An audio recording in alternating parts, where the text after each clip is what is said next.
तो आज मुख्यमंत्री विष्णुदेव साय दिल्ली के दौरे पर रहने वाले हैं। तो खबर है सुबह 11 बजे दिल्ली पहुंचेंगे मुख्यमंत्री विष्णुदेव साय। मैनिफेस्टो कमेटी की बैठक में शिरकत करने के लिए दिल्ली आ रहे हैं और बीजेपी मुख्यालय विस्तार में यह बैठक होनी है, जिसमें विष्णुदेव साय जो कि मुख्यमंत्री हैं छत्तीसगढ़ के, वो आज इस बैठक में शामिल होंगे। इस बैठक के जरिए खासतौर पर मैनिफेस्टो को लेकर के कि किन वायदों के साथ प्रदेश या पूरे देश में जाया जाए, इसका जिक्र या यूं कह लें इसकी रूपरेखा आज तय होनी है। सुबह 11 बजे दिल्ली पहुंच रहे हैं मुख्यमंत्री विष्णुदेव साय और इस बैठक में शिरकत भी करेंगे, जो कि बीजेपी दिल्ली के बीजेपी मुख्यालय विस्तार में ये बैठक होने वाली है। और इस बैठक को लेकर के राजधानी दिल्ली में भी खासा तैयारी की जा रही है, जिसमें तमाम प्रदेशों के मुख्यमंत्री शामिल होंगे। और आज छत्तीसगढ़ के मुख्यमंत्री भी इसी कार्यक्रम में शामिल होने के लिए सुबह 11 बजे राजधानी दिल्ली में होंगे। दिल्ली दरबार में आज मैनिफेस्टो को लेकर के चर्चा हो रही है।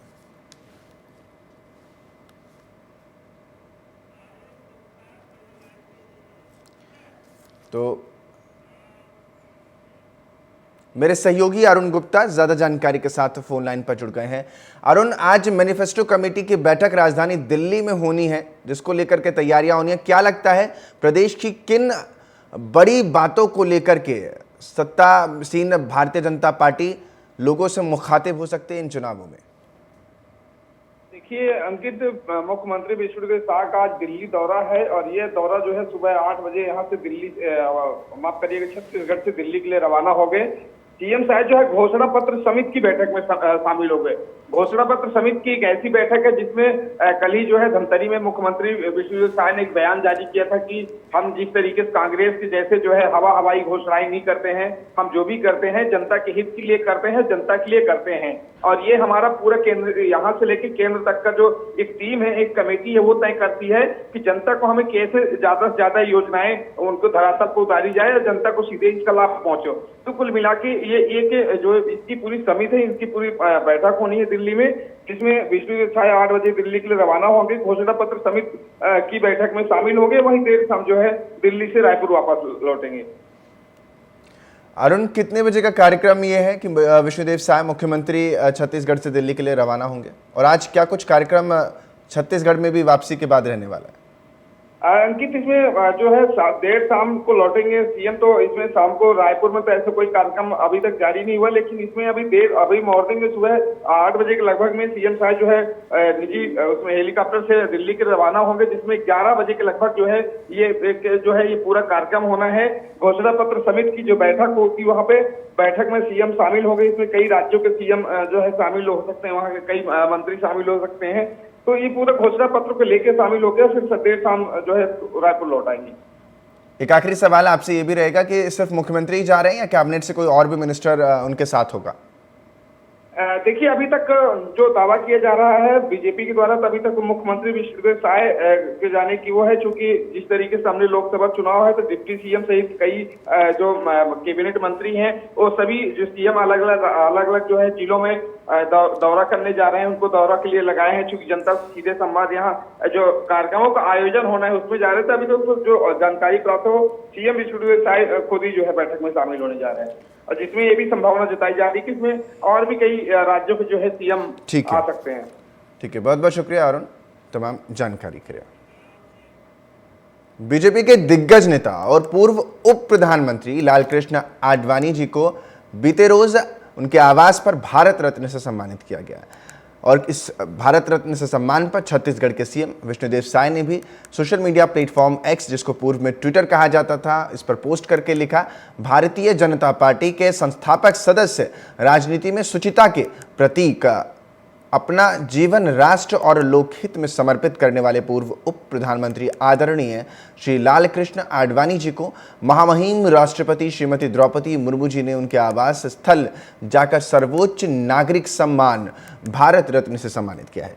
संपूर्ण देश आडवाणी जी के भारत रत्न से सम्मानित होने पर गौरवान्वित महसूस करता है। आपको बहुत बहुत बधाई एवं शुभकामनाएं। तो ये सोशल मीडिया पर उनका पोस्ट आप देख पा रहे हैं, जहां मुख्यमंत्री विष्णुदेव साय ने सोशल मीडिया प्लेटफॉर्म एक्स पर पोस्ट करके शुभकामनाएं प्रसारित की हैं।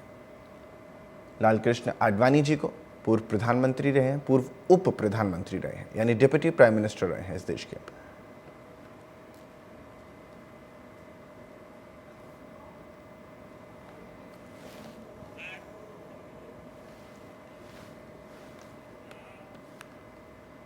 रायपुर के बीजापुर में 11 मार्च को आईईडी ब्लास्ट में एक युवक घायल हो गया था, जिसको रायपुर के निजी अस्पताल में एडमिट कराया गया। उप मुख्यमंत्री और गृह मंत्री विजय शर्मा घायल युवक से मिलने अस्पताल पहुंचे थे, जहां गृह मंत्री विजय शर्मा ने घायल युवक और उनके परिजनों से मुलाकात भी की। और इस दौरान उप मुख्यमंत्री ने इस मौके पर कहा कि युवक का दाहिना पैर काटना पड़ेगा, आधे से ज़्यादा पैर ख़त्म हो चुका है, इन्फेक्शन बहुत ज़्यादा बढ़ चुका है। 11 मार्च की घटना है, आईईडी ब्लास्ट में ये व्यक्ति घायल हुआ था। ये कोई सुरक्षाकर्मी नहीं है, आईईडी किसी को पहचानता नहीं है।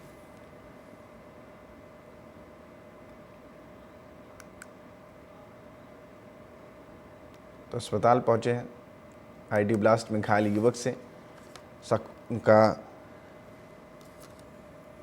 कुशलक्षेम पूछने पहुंचे थे कि कैसे हैं वो। और इस पे बाद जब युवक से मिले तो ये बातें भी उन्होंने रखी हैं।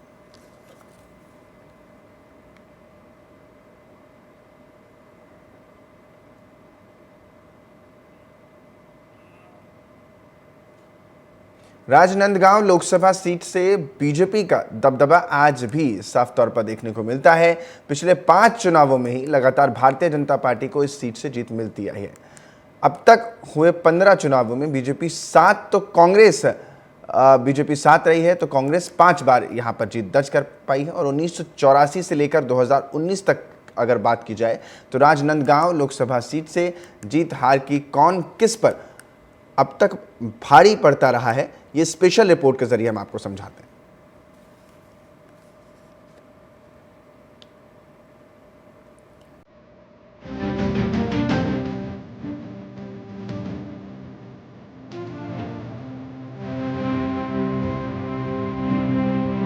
देश में पिछले 1 दशक से केंद्र की सत्ता में काबिज भारतीय जनता पार्टी का छत्तीसगढ़ की राजनांदगांव लोकसभा सीट में दबदबा देखने को मिला है।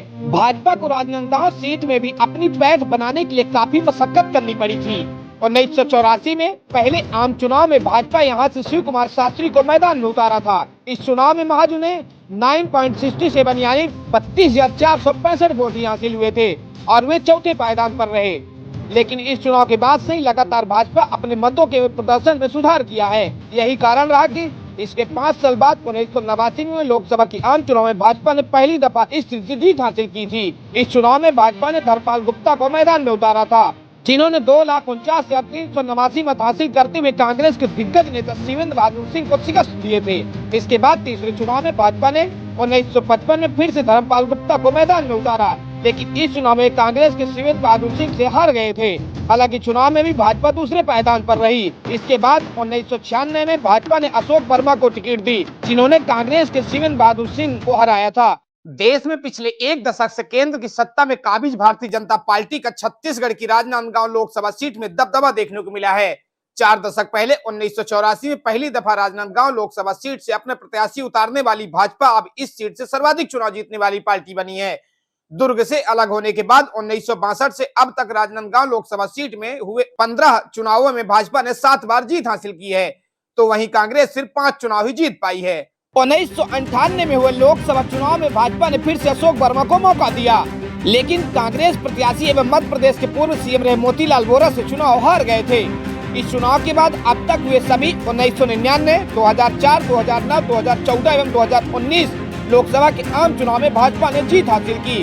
हालांकि 2007 में उपचुनाव में कांग्रेस ने यह सीट बाजी मार ली थी। बात करें अगर प्रत्याशी दोहराने की बात, तो 1984 से लेकर भले ही 7 लोकसभा चुनाव में इस सीट से जीत हासिल कर चुकी भाजपा केवल 3 बार ही अपना प्रत्याशी दोहराई है। इसमें भी बीते दोनों अवसर पर प्रत्याशी का दोबारा मौका देने पर भाजपा को हार का सामना करना पड़ा है। भाजपा से 1984 में धर्मपाल गुप्ता जीते थे, वहीं 1989 में हार गए। इसके बाद 1996 में अशोक शर्मा जीते और 1998 में उन्हें हार का सामना करना पड़ा था। अब 2019 में जीतने वाले संतोष पांडे को भाजपा ने फिर से मैदान में उतारा है। सबसे बड़ी बात कि राजनांदगांव सीट में सर्वाधिक अंतर से अभिषेक जीते थे। भाजपा के राजनांदगांव सीट से अब तक 7 सांसद बन चुके हैं। इसमें धर्मपाल गुप्ता, अशोक वर्मा, डॉक्टर रमन सिंह, प्रदीप गांधी, मधुसूदन यादव, अभिषेक सिंह और संतोष पांडे का नाम शामिल है। लेकिन इन सब में अभिषेक सिंह ने सबसे बड़ी जीत हासिल की थी। उन्होंने 2014 के लोकसभा चुनाव में कांग्रेस प्रत्याशी कमलेश्वर वर्मा को 2,35,911 मतों के अंतर से पराजित किया था। वहीं दूसरी जीत मधुसूदन यादव के नाम है। जिन्होंने 2009 में चुनाव 1,19,074 के अंतर से कांग्रेस प्रत्याशी ने देवव्रत सिंह को हराया था। TV 27 न्यूज डेस्क से अरुण गुप्ता की रिपोर्ट।